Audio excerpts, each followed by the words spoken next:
Hello everyone, I'm George Mitchell here at the Hopkins County Madisonville Public Library in Unmuted, and this is our third part of this study of the fourth video that I've done so far. This is actually 1 month since we began this, and I want to thank everybody for being here and looking at this again. Today we're going to work on something that you'll get a very good use of the whole guitar neck by learning how to do. It's basically the use of the bar chords. We're going to basically keep everything on the 5th fret, and we're going to start off by the use of the 6-string bar chords.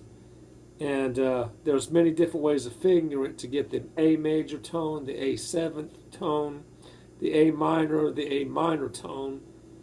And by using this type of chord, you can finger at any part of the neck and get different, which we'll get more into that. So let's just go ahead and start working on it.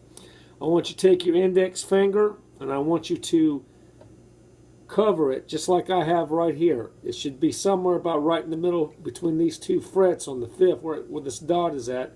Just put your finger right there. You don't want to put it way up high like that. Just keep it where just the top of this part of the finger, half of the finger top at the top, is sitting there on the 6th string. And then what you want to do, and this is very important, is that you want to keep the thumb held down, so it's kind of like you're holding it like this.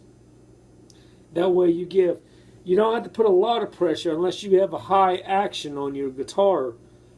But this guitar has a fairly good action, so it's really very easy to do these kind of chords. So again, I'm placing my index finger on the 5th fret. I'm giving it enough leeway on my index finger to hold all 6 of these strings down, and I'm just gently grabbing it with my thumb as I showed you. And I'm just going to strum just right across it. Now what I want you to do is take your middle finger and I want you to come up to the 3rd string on the 6th fret like this, and then I want you to place your index finger right here, and then so you should start getting more of the major voice on this thing. Now I want you to take your ring finger and go to the 5th string on the 7th fret, and I want you to take your little finger and put it right under there, so it should look like this, and the chord should kind of come flat. You don't want your fingers to go like this because you'll get that sound. You've got to have your fingers straight up. And this is what you want to hear. This is called a 6-string bar chord. You can use this, this chord works chromatically up and down the neck.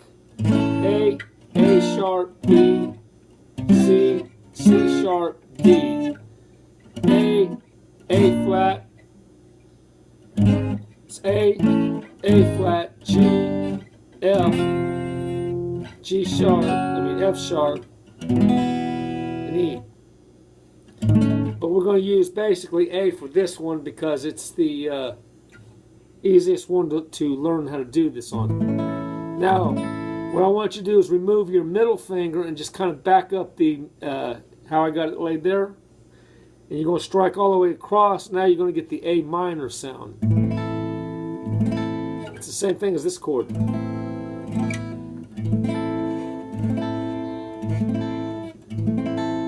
Now we're going to do one chord that I haven't showed you yet, but it's perfect for this.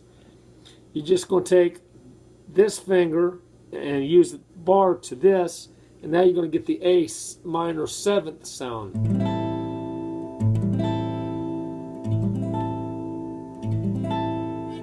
The next one we'll work on is the A 7th sound. It's just like this chord we started off with, but this time you're going to move this finger and get this sound.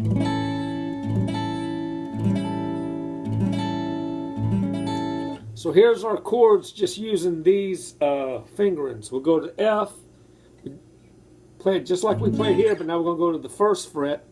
That's F major, G major, A major, okay, F on the 1st fret, G major on the 3rd fret, A major on the 5th fret, B major on the 7th fret, C major on the 8th fret, D major on the 10th fret.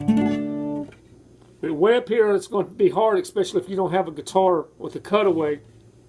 It's going to be the E bar chord on the 12th fret. And here's also E.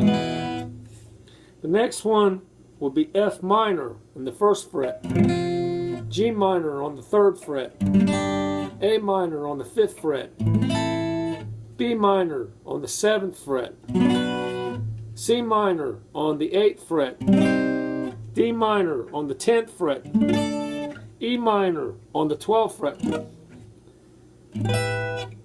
So I admit that I have problems striking this because my hands are so big. So some of you may as well, but that's what we'll work on that later. And the next one is going to be F7th on the 1st fret, G7th on the 3rd fret, A7th on the 5th fret, B7th on the 7th fret, C7th on the 8th fret, D7th on the 10th fret, E7th on the 12th fret. Next one will be F minor 7th on the 1st fret, G minor 7th on the 3rd fret, A minor 7th on the 5th fret, B minor 7th on the 7th fret, C minor 7th on the 8th fret, D minor 7th on the 10th fret, and E minor 7th on the 12th fret. Okay, so we did 2 majors, and we did 2 minors, and we did 2 major 7ths, and we did 2 minor 7ths. There's more we can learn, but that's the basics of this right now. So that would probably will wear your wrist, but just keep on working at it, because it'll probably take you it took me about 3 months before I was able to play these real good. The trick in this is just not giving up on it. Just stay with it and work with it, and just work until the muscles in your hands, they build up, grabbing like this, you know. And there's 2 ways of these bar chords too. This one right here is the more this is more the correct way of doing it, but there's other ways. Like there's a lot of blues and country guitar players use one that's called the cradle position, where you'll take the thumb and hold it, and you catch these 2 strings here and go like flat pickers. They do a lot of stuff like that. But for right now, we'll just learn this one and those ones that we worked with. And those are all in your chord chart, but I don't have them under any title, but you have to look for them, or you can contact me and I'll show you. And this concludes the 3rd one of this course.